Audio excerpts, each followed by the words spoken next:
strongly identified with an organisation, they are more committed to the organisation. And they say that explicitly. There's a lot of work written on this, and most of the papers will say that. So I've just got one, that's effectively a quote, haven't it? Well, it's not. But Elsbach and Bhattacharya talk about the fact that the more we identify, the more organisational identity becomes central to us, the more it enhances our self-esteem, and hence the more committed we are.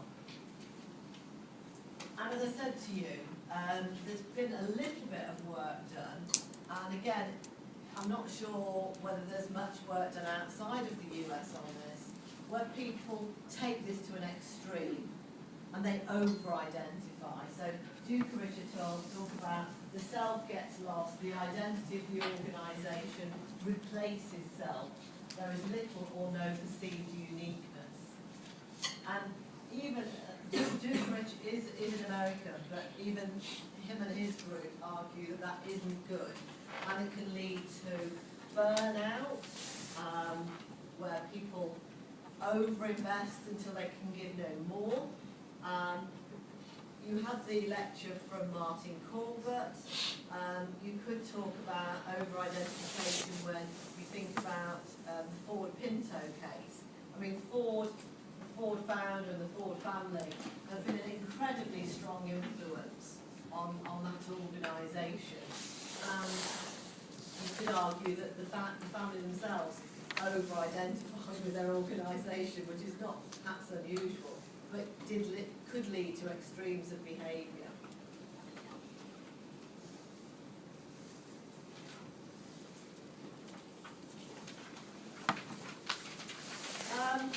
So it all seems to follow in quite a straightforward manner that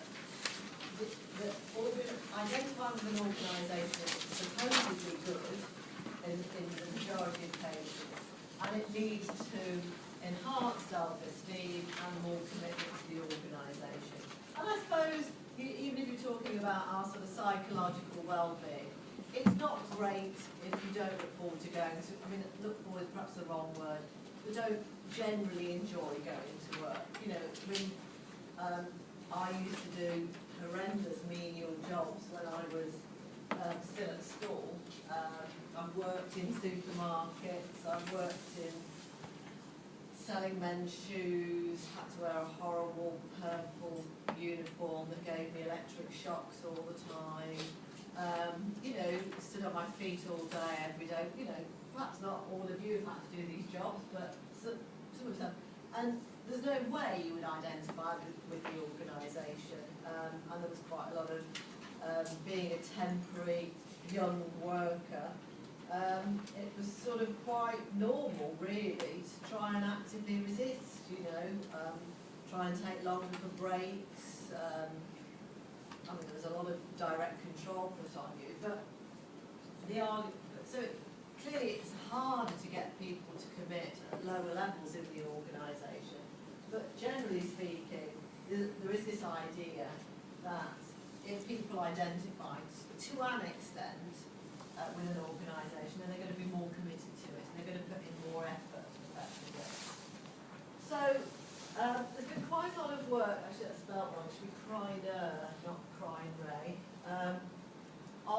in America, on what happens when, you know, how do people make sense of doing really unpleasant jobs? How do they derive a sense of self-esteem from those jobs? They use this term dirty occupations to be deliberately sort of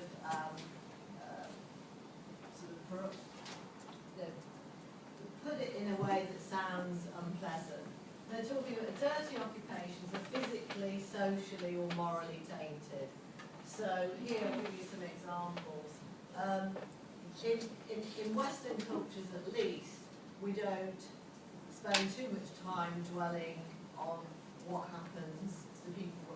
We clearly don't deal with death on a family basis, we deal with it by handing over the problem to people who will lay out dead people about all the arrangements. People who collect rubbish, people who slaughter animals for human consumption. These are all, well, they can be socially, physically tainted. Morally tainted occupations are things like nuclear scientists, people working for the tobacco industry, yeah?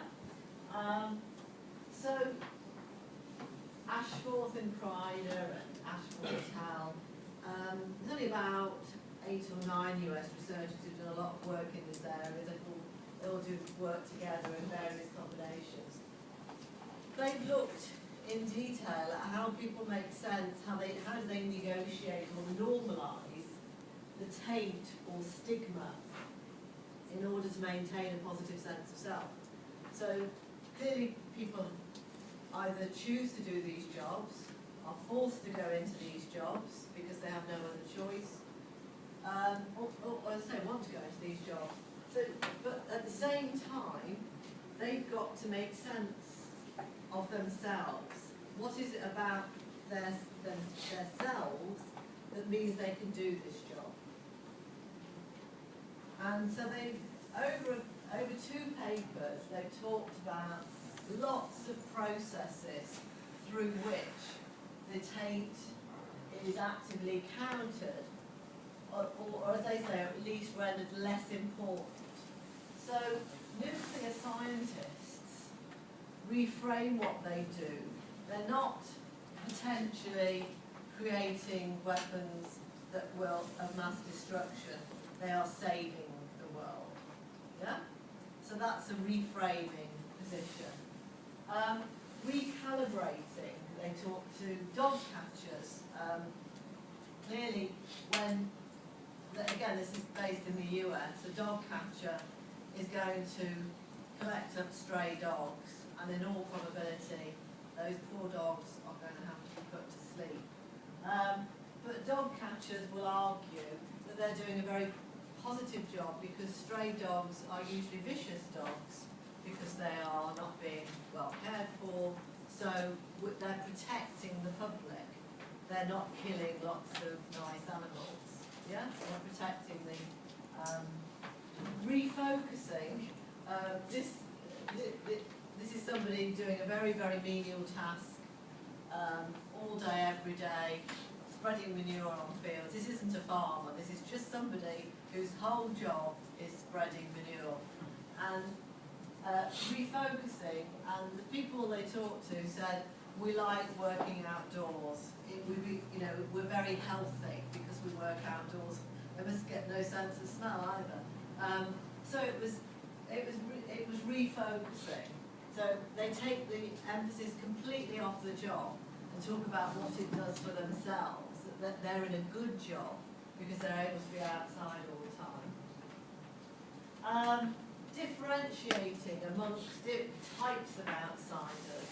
So prostitutes, so call girls differentiated themselves from street workers. So not acknowledging the work they were doing, but saying they were better than other people who did a similar job. Confronting the clients and public. This was with judges, actually, who were, no, not judges, it was prosecution attorneys. They are often morally stigmatized, morally tainted, because in America, you work either for the prosecution or the defense. So fundamentally, if you choose to be a prosecution lawyer, you see everyone as guilty, and your aim is to prove they're guilty. That's your whole job, yeah? So that can be seen as a morally tainted occupation. And what they did was they argued that they were protecting the public, yeah? So they were, most of these tactics are used by all of these people, but it was they were just linking 1 or 2 of these tactics to different types of occupations. So confronting, and you can imagine, if you're a prosecution attorney, lawyer, they use the term confronting clients and the public, because actually they feel that they're highly qualified individuals, so they're not going to apologise for what they do. They're going to argue quite strongly for what they do. So they're not apologising for what they do. And then ultimately, they found across most of these occupations that people engaged at an individual level in defensive tactics because they have to protect their self-identity. So humour was used. So the funeral men had some very, very bleak humour around death that they drew on in their day-to-day work. And we would find it, we possibly would find it very offensive, but it was a way for them to maintain their self-esteem, to distance themselves from what they were doing. And in terms of cognitive tactics,